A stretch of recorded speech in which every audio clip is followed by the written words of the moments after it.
Dios los bendiga a cada uno de ustedes. Gracias por estar con nosotros. Gracias por acompañarnos en su página fuentedeaguaviva.org. Quisiera darle la bienvenida a todos los que están en este lugar y también a aquellos que nos visitan a través de los medios sociales. Una vez más, gracias por estar con nosotros. Gracias por acompañarnos. Estamos muy contentos porque hoy es martes y podemos entrar a sus hogares a través de estos medios. Quisiera recordarles nuestras actividades semanales todos los domingos a las 11 de la mañana. Nuestro servicio regular para toda la familia, los martes a las 7:30, como el día de hoy, estamos en el estudio del libro de Apocalipsis. Todos están bienvenidos y no se pierdan ninguna clase de estas. Los jueves a las 7:30 es un servicio regular para toda la familia, mientras que los viernes a las 7:30 los jóvenes tienen su propio espacio en inglés y nosotros los adultos tenemos culto de oración para interceder por las necesidades de la comunidad y de nuestro alrededor.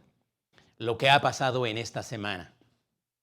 Muchas arañas han tejido telarañas precisamente en el país de Australia, en el continente de Australia, y son cientos de kilómetros que han cubierto de esa telaraña. Lo que usted ve en la pantalla son telarañas, no es nieve, es telaraña.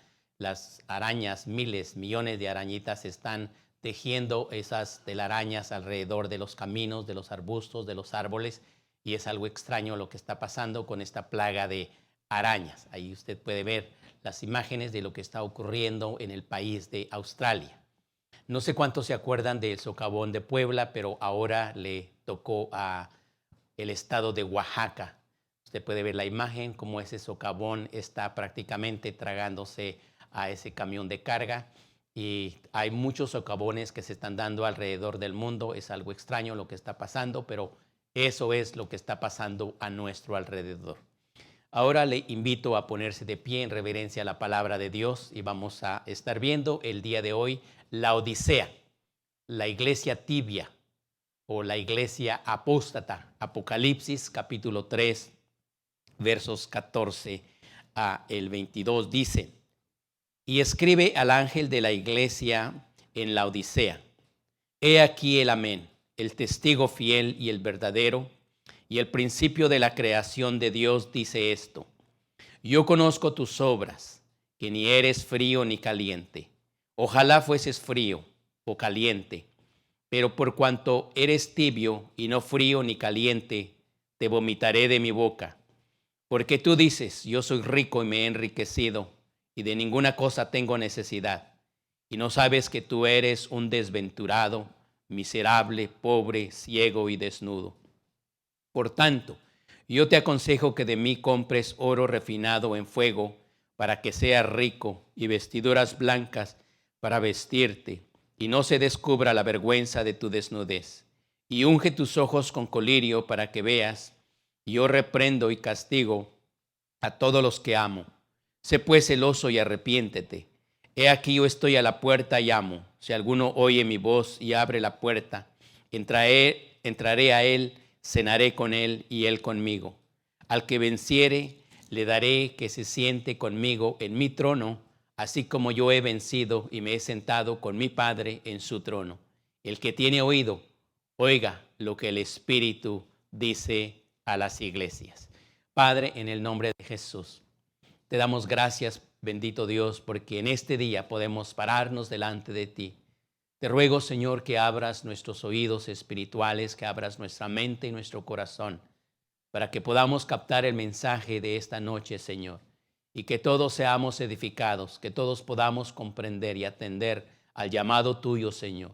Despiértanos, háblanos, Padre, a través de tu Santo Espíritu y de tu palabra, y nosotros tendremos el cuidado de darte a ti la gloria y la honra, en el nombre de Cristo Jesús. Amén y amén. Pues bien, hoy vamos a continuar y próximamente vamos a terminar prácticamente con las iglesias que están aquí en los capítulos 2 y 3 de Apocalipsis. Y en este recorrido que hemos hecho es como una carretera, como una autopista.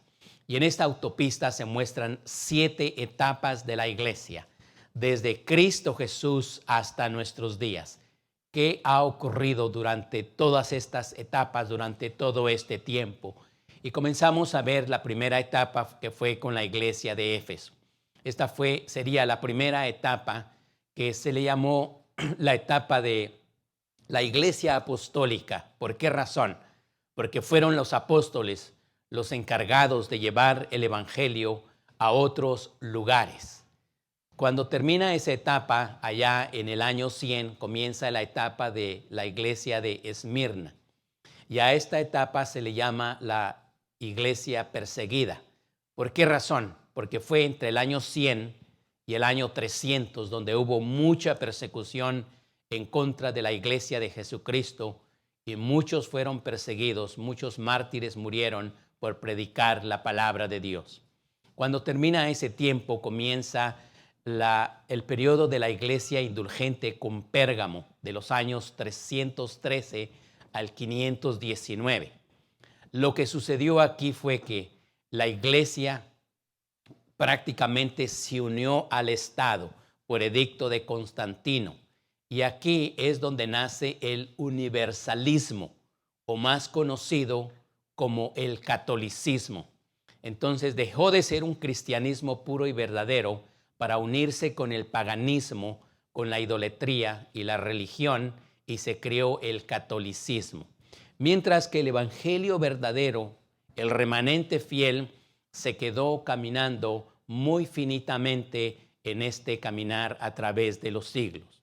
Cuando se termina ese periodo allá por los años 519, comienza el periodo de la iglesia de Tiatira, del 520 al 1500. Aquí es muy interesante porque prácticamente la iglesia se había unido al Estado, entraron a la religión, al catolicismo, y entra un periodo de 1000 años donde hay obscuridad. Y aquí no ocurre nada. Se paró la ciencia, se paró el arte, se paró todo prácticamente y la humanidad entró en un periodo de oscuridad por 1000 años. Cuando terminan esos 1000 años, entonces entramos al periodo de la iglesia de Sardis. Este periodo prácticamente correspondía del año 1500 al año 1790. Y aquí se le llama al periodo de la Reforma. ¿Por qué razón? Porque muchos de esos católicos empezaron a protestar y a reformar prácticamente el cristianismo. Y es aquí donde nacen los protestantes y el llamado Renacimiento. Aquí en este periodo renace el arte, renace la ciencia, renace todo lo que hoy en día conocemos porque se había estancado por ese periodo de 1000 años. Lo que vimos la semana pasada fue acerca del periodo de la iglesia de Filadelfia. Y en esta iglesia se le llama el periodo de la iglesia misionera. Y prácticamente es entre los años 1790 al 1900. Y en este periodo se abrieron puertas. Dios le abrió las puertas a esta iglesia, la puerta del evangelismo. Y aquí nace lo que se llama el neocristianismo, un cristianismo nuevo. Y esto salió de aquellos protestantes que ya conocían parte del evangelio verdadero y ahora ellos buscan más a Dios y nace ese neocristianismo. Y en el día de hoy vamos a ver a la iglesia de Laodicea, la iglesia apóstata, lo que nos correspondería a nosotros del año 1900 al año 2021. Esto es lo que nos corresponde a nosotros saber. Entonces, para dar un poquito más de información de lo que pasó cuando nace la iglesia católica, aquí ellos protestaron, muchos de ellos protestaron, entre ellos Martín Lutero, protestó en contra de la iglesia católica misma y nació el protestantismo, nació el renacimiento. Y una de las tendencias más grandes que nacieron fue la iglesia luterana, fundada obviamente por Martín Lutero allá en Alemania. Luego la iglesia reformada que nace también en Inglaterra, la iglesia presbiteriana y la iglesia anglicana. La iglesia anglicana prácticamente se separó del Vaticano y comenzaron su propia manera de como protestantes y nace esta iglesia y se fue extendiendo en Inglaterra y más tarde viene a los Estados Unidos.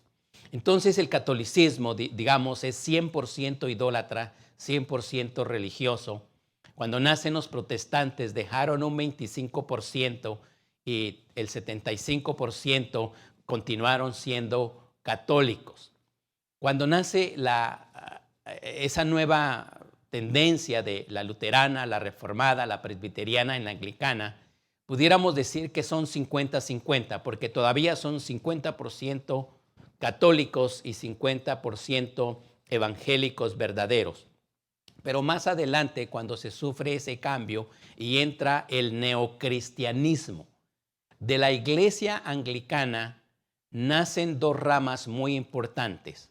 Una de ellas son los bautistas y los otros son los metodistas. Y ellos prácticamente son 75% cristianos, netamente cristianos, y un 25% diría yo que se quedaron católicos. Si usted se fija en estas dos tendencias, bautistas y metodistas, ese 25% de catolicismo todavía se visten como se visten los sacerdotes católicos, con la sotana y con el cuellito que tiene ese adorno en el lado de enfrente, la forma de sus templos como templos católicos. Entonces todavía tienen ciertas formas. Pero lo que pasó a través del tiempo, ya cuando entramos al periodo de los 1900, en el periodo de la iglesia de Laodicea, aparece un grande movimiento, un grande avivamiento, que se unieron dos personajes, uno bautista y el otro metodista, y empezaron a orar intensamente y a buscar el rostro de Dios. Y fue a través de ellos que nace el avivamiento en el 1906. Y a partir de ahí es cuando empieza el periodo de la iglesia de Laodicea, con un avivamiento mundial. Evan Roberts, estudiante de 26 años, que vino acá a los Estados Unidos, oró diciendo: oh Dios, dobléganos. Y empezaron a orar, empezaron a interceder, empezaron a pedir el don del Espíritu Santo de Dios, y hubieron grandes avivamientos como en Corea del Sur en el 1905, en Manchuria en 1906 y aquí en los Estados Unidos también. En el 1901, grandes hombres vinieron a impactar al mundo porque empezaron a buscar el rostro de Dios. Se desligaron completamente del protestantismo y fueron renovados por la sangre de Jesucristo a este nuevo cristianismo, al 100% cristianos, y Dios mandó grandes avivamientos. Allá en Kansas, en el norte de los Estados Unidos, norte-centro, Charles Fox Parham, un hombre que pertenecía a la iglesia metodista. Él salió de esa rama y empezó a buscar a Dios, porque ahora es nacido de nuevo, nacido por la sangre de Cristo Jesús, con el evangelio verdadero. Empieza a orar y hay un grande avivamiento, de los más exitosos en todos los tiempos, y fue este hombre que vino a unirse con otro joven en aquel tiempo, en los años 1905, de apellido Parham, que fue el mentor de William Seymour. Y en esta escuela bíblica de Houston, lo que sucedió fue que allá en Kansas City había mucha segregación racial. Entonces no encontraron su lugar en Kansas y se vinieron hacia el sur, a Texas, a Houston para ser exactos. Y ellos se unieron y empezaron a orar, empezaron a buscar el rostro de Dios. Y Dios los guió, que tenían que salir de Houston y venirse a California. Cuando ellos llegaron acá a California, Seymour llevó el mensaje a la ciudad de Los Ángeles. Acuérdese que es 1905. Y empezaron a orar, empezaron a buscar el rostro de Dios. Y él encontró una iglesia abandonada, una iglesia protestante que es una iglesia africana episcopal metodista. Y este hermano Seymour era bautista y Perham, que era metodista, se unieron los dos. Y aquí empezaron a buscar el rostro de Dios en la ciudad de Los Ángeles, en la calle Azusa, en esa iglesia episcopal metodista que estaba abandonada. Y en abril de 1906 comienzan los históricos avivamientos y es ahí donde nace un nuevo evangelio. Es aquí donde se abren las puertas mundialmente para llevar el evangelio, porque el avivamiento del Espíritu Santo fue tan grande allá en la calle Azusa que ese movimiento alcanzó a muchas personas y muchas congregaciones nacieron de ahí. En Los Ángeles, en la calle Azusa, con William Seymour, fue uno de los pioneros. A través de ellos, con Perham, que se unieron, nace ese avivamiento tan grande en 1906 y más tarde con Amy McPherson y Kathleen Kuhlman, que fueron pioneras, mujeres que llevaron el evangelio también a muchos países, y grandes denominaciones salieron de este avivamiento, entre ellos Asambleas de Dios. Si usted es Asambleas de Dios o conoce a alguien de Asambleas de Dios, nace en 1906. Nosotros, la Iglesia Cuadrangular, salimos también de ese movimiento de 1906, un avivamiento cual nunca lo ha habido en la historia, y la Iglesia de Dios, la Iglesia del Verbo y estas denominaciones grandes se encargaron de regar el evangelio a otras partes, y otras denominaciones empezaron a salir de estas. Así fue como nació, digamos, el movimiento y el avivamiento del Espíritu Santo. Ese fue el sexto avivamiento que hubo. En 1950, aquí en los Estados Unidos, el evangelio ha madurado, el evangelio se ha extendido y ha empezado a crearse de otra manera, porque hay movimientos de miles de personas que se juntan en los estadios, y fue un evangelismo misionero que llegó a el África, llegó a Asia, llegó a toda la América Latina a través del evangelista Billy Graham, uno de los pioneros allá en el 1950. Otro de los grandes evangelistas que vemos aquí es T.L. Osborne, que él se concentró más que todo en Centro y Sudamérica. Él fue el responsable de llevar el evangelio allá por los 1950, 1960. El otro evangelista también muy reconocido alrededor del mundo allá por los años 1950, 60 y 70 fue David Wilkerson. Ellos fueron aquellos pioneros que llevaron el evangelio en el séptimo avivamiento, allá en el año 1970, aquí en los Estados Unidos y en el resto del mundo. Ahora el avivamiento se había extendido a otras partes del mundo, y el evangelio empezó a crecer y a regarse, y la iglesia en todo el mundo empezó a crecer gracias a estos pioneros, a estos hombres de Dios. En Australia, en Toronto, Canadá, en Guatemala y en Argentina. Por eso estos 4 lugares que he mencionado son fuertes en el evangelio, porque llegaron grandes hombres en su momento a predicar el evangelio de Cristo Jesús, y hubieron grandes avivamientos, y a eso se le llama el séptimo avivamiento. Líderes de este avivamiento: Wes Campbell, un hombre de Dios que vino a predicar la palabra de Dios, y empiezan a levantarse líderes en Latinoamérica, tal como Alberto Motesi, uno de los líderes que llevó ese evangelio. Luis Palau, que se extendió en Centroamérica, Argentina y Guatemala. Otro evangelista muy famoso que se levantó más tarde fue Carlos Anacondia. Otro evangelista que muy reconocido, Josué Irión, especialmente en Brasil. Él fue el responsable allá por los 70s, 80s y 90s que llevaron ese evangelio. ¿Y quién no podría recordarse acerca del ya fallecido Gigi Ávila, que llenaba estadios en el Caribe, en México, en Centroamérica, en Sudamérica, aquí en los Estados Unidos, allá en los 70s, en los 80s y en los 90s?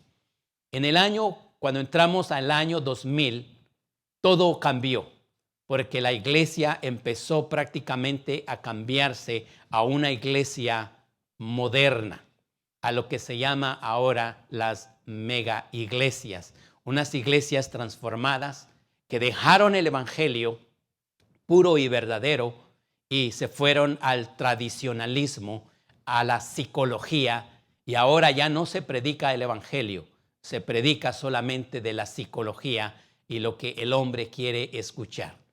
Entonces, en ese avivamiento, en los avivamientos que he hablado, el próximo puede ser usted, puede ser yo. De usted y de mí depende cómo nosotros tomamos el evangelio. ¿Cuál es la decisión que el día de hoy vamos a tomar para poder llevar ese evangelio de Cristo Jesús? Si usted tiene el fuego de Dios, si yo tengo el fuego de Dios, usémoslo el día de hoy para la gloria y la honra de Dios. Prediquemos el evangelio, porque Cristo Jesús es el que transforma las vidas a través de la unción de su Santo Espíritu. Necesitamos músicos ungidos, necesitamos pastores ungidos con el poder de su Santo Espíritu. Necesitamos evangelistas. En estos últimos años el evangelismo ha sucumbido. No hay evangelistas, no hay rallies que lleven el evangelio, que se llenen estadios. Ya todo eso ha terminado, pero necesitamos volver a retomar otra vez las riendas del evangelismo. Maestros ungidos que puedan enseñar clases con la sana palabra de Dios, con la sana doctrina de Dios. Y por eso ahora a esta iglesia que ha sido, hermano, totalmente cambiada, ya no es la misma iglesia de los 1900, es una iglesia totalmente diferente. Esa iglesia es a la que Dios le va a hablar el día de hoy. Así que ponga atención y usted dése cuenta de lo que Dios nos tiene que decir a nosotros al día de hoy. Este mensaje es para la iglesia del día de hoy. Es para mí, es para usted. La iglesia o la ciudad más bien de Laodicea fue fundada por el rey Antíoco II. Era una ciudad cosmopolita, una ciudad grande, una ciudad enorme. Y aquí habitaban más que todo residentes romanos que venían de Roma y se instalaron en Laodicea, lo que hoy en día es el país de Turquía. Y aquí esta ciudad era muy famosa por la escuela de medicina. Y ponga eso en su mente, en su cabeza. Escuela de medicina. Y más adelante vamos a saber por qué razón era muy famosa por la escuela de medicina y qué es lo que Dios tiene que decirles a ellos. Producía medicinas. Una de las primeras ciudades que empezaron a producir medicinas de forma masiva. Reconstruyeron las carreteras que los romanos habían construido cientos de años atrás. Habían fuertes vías de tráfico por el comercio que había, porque era una ciudad grande, una ciudad enorme, y tenía conexión con la ciudad de Éfeso y el mar Egeo, y por eso había mucho comercio entre estas ciudades, y también tenía comunicación con la ciudad de Filadelfia, con Pérgamo y con Esmirna. Entonces había cierto intercambio comercial entre estas ciudades, y ahora Cristo Jesús tiene un mensaje para la iglesia que vive en ese lugar. ¿Cuál es ese mensaje? Ahora lo vamos a saber. Esta ciudad creció rápidamente bajo el Imperio Romano. Creció tan grande porque tenía muchas riquezas. Era una ciudad muy rica, muy culta, pero a la misma vez habían muchos problemas sociales, muchos problemas de inmoralidad, conocida por su sistema de aguas. Tenían un sistema de riego muy tecnológico y era muy conocida por ese sistema que ellos tenían y largos sistemas de acueductos que podían llevar el agua potable a diferentes lugares, porque siendo que la ciudad era grande, necesitaban subastar con agua a toda esta grande ciudad. Entonces ahora el Señor tiene un mensaje que decirle a esta iglesia que está en este lugar y dice, y escribe al ángel de Laodicea. Y ya dijimos que el ángel era o un ángel literal que está a cargo de la iglesia, o el líder o el pastor de la iglesia. Y aquí es bien importante porque habla de Laodicea, más conocida como Diospolis, que quiere decir la ciudad de Zeus. Y Zeus era el dios de dioses para los romanos y para los griegos. Antíoco II la había renombrado en el año 250 antes de Cristo Jesús y le puso por nombre Laodicea en honor a su esposa. Aquí Cristo Jesús le dice, escribe a la iglesia que está en esta ciudad de Laodicea. He aquí el amén. Amén quiere decir así sea. Señala entonces la firmeza de Cristo Jesús. He aquí el amén. He aquí el así sea, así es, así será. Demuestra la certeza de Cristo Jesús sobre su iglesia, porque Él tiene todo el poder, toda la autoridad, toda la potestad en los cielos y en la tierra. En Él no hay ambigüedad, en Él no hay oscuridad, en Él está todo claro. Él es sí o Él es no. Por eso Él dice, he aquí el amén. Así es, así sea. No hay inseguridad en Él. En Él hay toda seguridad. Usted puede confiar plenamente en Cristo Jesús. Escribe pues al ángel de la Odisea, he aquí el amén, el testigo fiel y verdadero. Fiel y verdadero. Aquí Él cumple sus propósitos, cumple sus compromisos con la iglesia. Por eso Él es fiel. Él nunca va a decir hoy sí y mañana no. Su palabra siempre va a ser sí y su palabra siempre va a ser no. Por eso Él es verdadero. En Él no hay engaño. Verdadero porque Él es auténtico en todo. En Él no vamos a encontrar una sombra de variación. Va conforme a la verdad real. En Él no va a haber una variación de sombra. Entonces, contrarresta en lo que la iglesia es. Y por eso necesitamos saber y entender lo que Cristo Jesús le va a decir a su iglesia en este momento. ¿Qué es lo que Él tiene que decirle?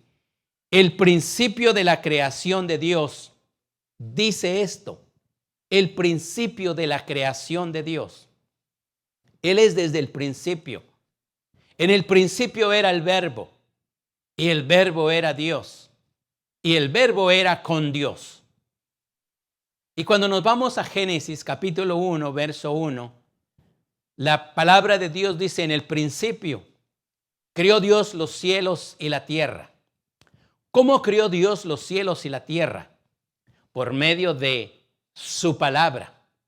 Y Dios dijo, ¿qué salió de su boca? La palabra. Y cuando la palabra salía de su boca, esa palabra hacía todas las cosas. Y esa palabra es el Verbo, es Cristo Jesús. Y ese Verbo se hizo carne y habitó entre nosotros. Y vimos su gloria, gloria como de el unigénito. Por eso Él aquí se establece a sí mismo el principio de la creación. No que Él haya sido creado. No significa eso. No significa que Jesús fue creado por Dios. Él ya existía en Dios. Acuérdese que 3 son los que dan testimonio en el cielo. El Padre, el Hijo y Espíritu Santo, y los 3 son uno. Lo que él está diciendo es de que en el principio él hizo toda la creación. Jesús es el principio entonces de la creación, de las cosas que vemos, como también de las cosas que usted y yo no vemos. Hay cosas que usted y yo no tenemos ni siquiera idea de que existen, pero están ahí. Existen por el poder de Cristo Jesús. Describe entonces su naturaleza como el creador de los cielos, el creador de la tierra. Por eso la palabra de Dios dice que la tierra es el estrado de sus pies. Cuando Él hizo los cielos y las estrellas, dice que las esparció con su mano. Él pues es el principio de esa creación. Él es desde la eternidad hasta la eternidad. Aquí, esta iglesia nos vamos a dar cuenta que no es como las demás. Las demás iglesias recibieron palabras de encomio. Esta iglesia no recibe palabras de encomio. El Señor, si se fija, a las demás iglesias le dice: yo conozco tus obras, yo conozco tu arduo trabajo, yo conozco. El Señor toma en cuenta lo que hacemos y lo que no hacemos. Pero esta iglesia no recibe esas palmaditas en el hombro de parte de Cristo Jesús. Recibe inmediatamente la condenación.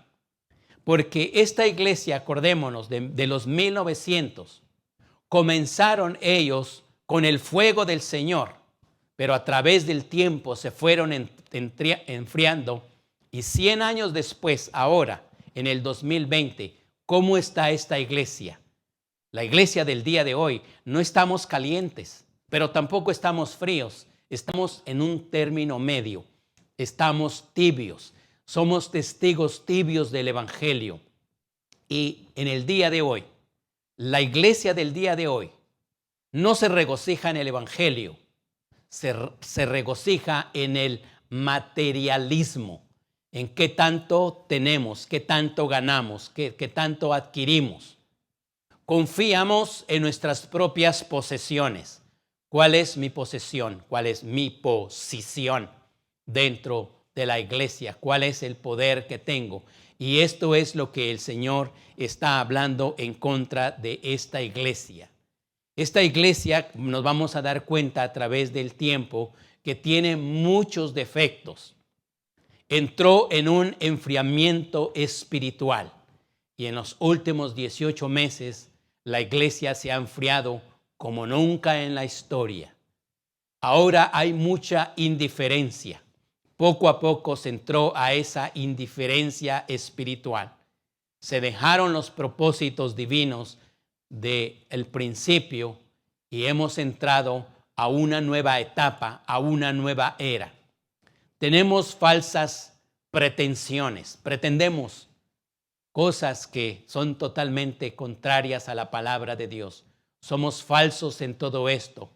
Es una iglesia apática delante de Dios, y por eso el Señor ahora trae una condenación a la iglesia por haber entrado a esa actitud. Y dice que ni eres frío ni eres caliente. Verso 15, yo conozco tus obras, que ni eres frío ni eres caliente. Engañada por su propia condición. La iglesia está caminando, sí, pero estamos siendo complacientes, porque empezamos a complacer muchas cosas del mundo y nos hemos enfriado por ese fuego de su Santo Espíritu. Ya no tenemos esos avivamientos espirituales de los cuales habíamos nacido. Ahora entramos a una etapa totalmente diferente, porque tenemos una espiritualidad disfrazada nada más, donde estamos tibios, no estamos ni fríos, no estamos calientes. Se satisface en su propia religiosidad. Aparentamos mucha religión, pero por dentro estamos vacíos, estamos secos, estamos indiferentes a lo que Dios quiere de nosotros. con su propia justicia, con su propia estima. Estamos siendo enmascarados por la corrupción. Muchas iglesias el día de hoy ya se corrompieron. Iglesias cristianas que están recibiendo dinero de los carteles, de la droga, de otras cosas, y se practican cosas inmorales dentro de la iglesia misma. Eso es lo que está pasando.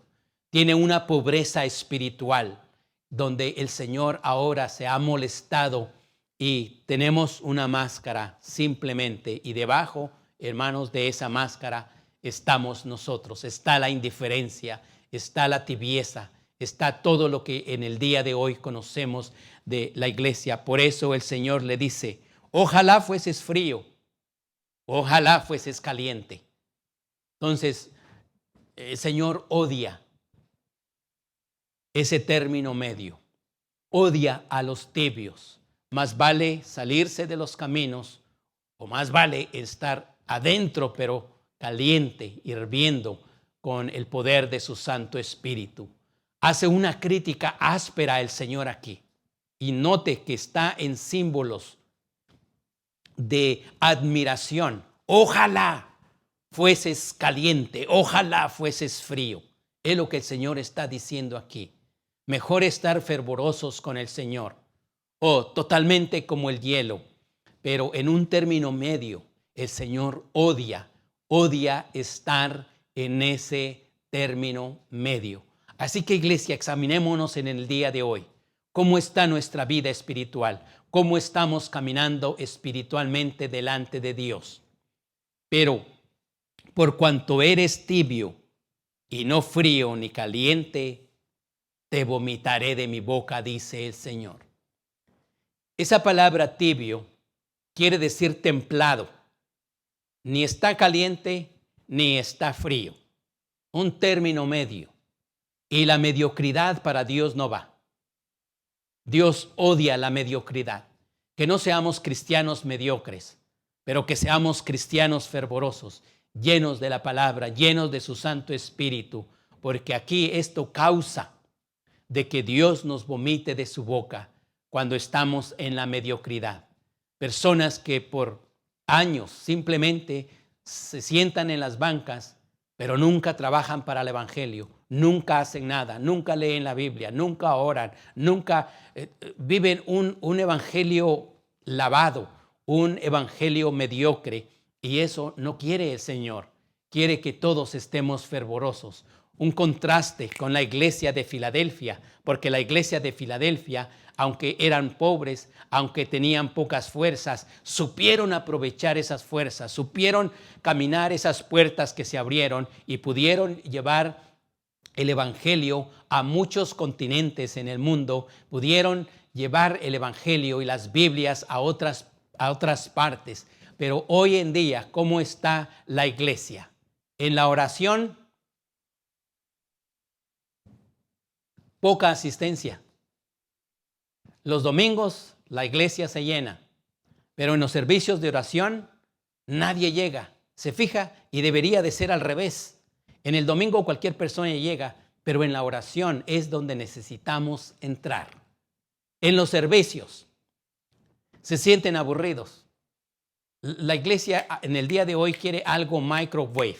¿Por qué digo esto? Porque en el microwave usted tiene un burrito, una tortilla, la mete ahí 30 segundos y en 30 segundos el burrito, la tortilla, lo que sea, ya se calentó. La iglesia quiere algo rápido y de lo contrario, en los servicios se sienten aburridos. La mayoría se duermen entre las bancas. Clases bíblicas y todo tipo de recursos, aunque lo haya, pero se muestra poca energía. Nadie quiere ir, nadie quiere asistir, a nadie le interesa, nadie quiere. ¿Cómo están nuestras vidas? Es un momento de pensar en el día de hoy, año 2020, junio 2021. ¿Cómo estamos? ¿Cómo está nuestra vida espiritual? ¿Estamos siendo como deberíamos de ser o entramos en ese periodo de la tibieza espiritual? Líderes excelentes, sí, pero sin emoción, sin movimiento. Si quieren, sí. Si quieren, no. Pueden ser excelentes, pueden tener conocimiento de la palabra de Dios, pero No hay ninguna emoción, no hay ningún movimiento. A nadie le importa nada. Si quieren, vienen, si quieren, no vienen, si quieren, lo hacen, si quieren, no lo hacen. ¿Qué diremos de nosotros los pastores? Yo, por ejemplo, mi vida, ¿tengo fuego del Espíritu Santo? ¿O también he entrado en ese apagón del Espíritu Santo? Pastores que no tienen el fuego, que no arden, y hablo de mi persona. Yo como pastor, yo como líder, ¿cómo estoy? ¿Cómo debo de estar? ¿Estoy bien delante de Dios? ¿Estoy en el fuego? ¿Estoy en su Santo Espíritu? ¿O qué es lo que estoy haciendo? Porque somos los responsables de la iglesia, somos los responsables de la espiritualidad de la iglesia y tenemos que comenzar con nosotros mismos. ¿Qué diremos de la congregación en sí? ¿Es una congregación indiferente o es una congregación entusiasta que está antes de los servicios, que está dispuesta a alabar a Dios, que está dispuesta a glorificar a Dios, que está dispuesta a buscar la oración, que está dispuesta a leer la palabra de Dios? ¿Cómo estamos? ¿O estamos dormidos? Usted es el juez. Usted juzgue por usted mismo. ¿Cómo está usted el día de hoy? ¿Cómo estamos como iglesia el día de hoy? Y no solamente hablo de Iglesia Fuente de Agua Viva, hablo de la iglesia en general en el resto del mundo. ¿Cómo está nuestra vida el día de hoy? Y por eso el Señor hace este llamado, por cuanto eres tibio y no frío ni caliente. Jesús prefiere, hermanos, que estemos bien fríos o que estemos bien calientes, pero no en un término medio.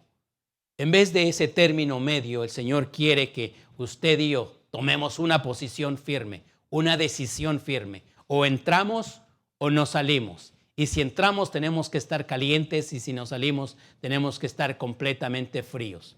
No va ni para adelante ni va para atrás. Necesitamos tomar una decisión el día de hoy. ¿Cómo está nuestra vida espiritual? Si la iglesia está fría, ¿cómo está la iglesia? ¿Pretende ser una iglesia justa? ¿No necesita más de nada? ¿Qué es lo que está pasando? ¿Qué es lo que está ocurriendo con nosotros? Porque la iglesia del día de hoy pretende que todo lo tiene. No se da cuenta que es una iglesia muerta y que estamos a punto de morir espiritualmente si seguimos en este camino. Por eso el Señor dice, te vomitaré de mi boca. La iglesia del día de hoy, bodas del mismo sexo. Estamos hablando de iglesias evangélicas. Sexo libre, abortos, alcoholismo, drogas. Y todo esto, hermanos, en el nombre de Dios. Y Dios aquí está repudiando todas esas cosas. Por eso dice, yo te vomitaré de mi boca. Y ay de usted y ay de mí, si estamos cometiendo estas cosas y pretendemos decir que somos cristianos. Por eso el Señor dice, te vomitaré de mi boca. Iglesias divididas, iglesias caídas, abiertamente caen por el pecado y el pecado empieza a introducirse dentro de las iglesias y las iglesias terminan siendo iglesias liberales, que se permite hacer de todo tipo de cosas, todo tipo de inmoralidad dentro y fuera de la iglesia. Viven una vida social nada más. Van a socializar dentro de la iglesia. Solamente van a la fiesta, a la pachanga, pero nada de la palabra, nada del Espíritu y nada que quieren con Dios. Por eso usted y yo, el día de hoy, hagamos un examen de conciencia. ¿Cómo estamos en el día de hoy? No nos dejemos arrastrar por lo que está sucediendo en otros lados, por las corrientes de este mundo, por las corrientes de esa nueva influencia que ha entrado en las iglesias, sino que pongamos nuestros ojos en el autor y en el consumador, Cristo Jesús, que es el consumador de la fe. Y Él nos va a llevar hacia la patria celestial, siempre y cuando estemos tomados de su mano. Incline su rostro, por favor. Padre, en el nombre de Jesús, gracias te damos por tu bondad, gracias por tu misericordia. Gracias porque en el día de hoy, Señor, tú nos has hablado a través de este hermoso libro, Padre. No permitas, Señor, que entremos en ese término medio de ser tibios delante de ti. No permitas, Señor, que seamos mediocres delante de ti. Pero te ruego, Padre, que enciendas esa llama de tu Santo Espíritu. Que no se apague ese fuego dentro de nosotros, pero que siga ardiendo más y más. Úsanos para tu gloria y tu honra, Señor. Que ese fuego de tu Santo Espíritu no se apague en nuestras vidas. Que ese fuego de tu Santo Espíritu, Señor, no se venga a apagar en cada uno de nosotros. Pero enciéndelo, Padre bendito, para que seamos una iglesia encendida, una iglesia con el poder de tu Santo Espíritu, una iglesia que ama la lectura de tu palabra, una iglesia que ama el evangelismo, una iglesia que hace conforme a tu santa palabra, Señor. Ayúdanos a cada uno, ayúdanos, Padre, a pararnos delante de ti. Si hemos caído, Señor, en esa trampa de la mediocridad, te pedimos perdón, Señor. Perdónanos, Padre, por todas las faltas que hemos cometido delante de ti. Y te ruego, Señor, que nos ayudes a pararnos y a seguir luchando, y que esta antorcha que tú has puesto en nuestras vidas no se venga a apagar. Que el óleo de tu Santo Espíritu, Señor, siga siendo derramado en cada uno de nosotros para mantener, Señor, vivas y encendidas estas antorchas. Gracias, gracias te damos, Padre, en el nombre de Cristo Jesús. Amén y amén. Gracias una vez más porque nos ha acompañado en esta noche. Esperamos que dentro de 8 días, a la misma hora, por estos mismos medios, podamos juntarnos y que todos podamos saborear tu santa palabra. Dios los bendiga a todos. Bendiciones. Un abrazo para todos.